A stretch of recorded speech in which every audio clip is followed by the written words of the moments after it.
In this video, I want to talk about how you can reinvest dividends on Trading 212.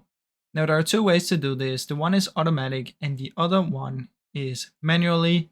Now, the manually one is pretty simple. When you get your dividends, which you get automatically, you don't need to do anything. When you get them, you just simply go in and reinvest them.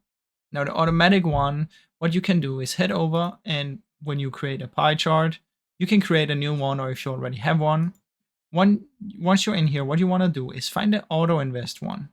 Now, inside of here, you can match it however you want, and you can set it up to be how you want. So that is a smart way to do it, and it will auto invest just by that. Now, when you make it, if it's the first time, you have the option to choose auto invest when you make it. So those are the two ways to do it, guys. I hope you enjoyed the short video. If you did, please leave a like and subscribe, as it helps me out a ton. Thank you so much for watching.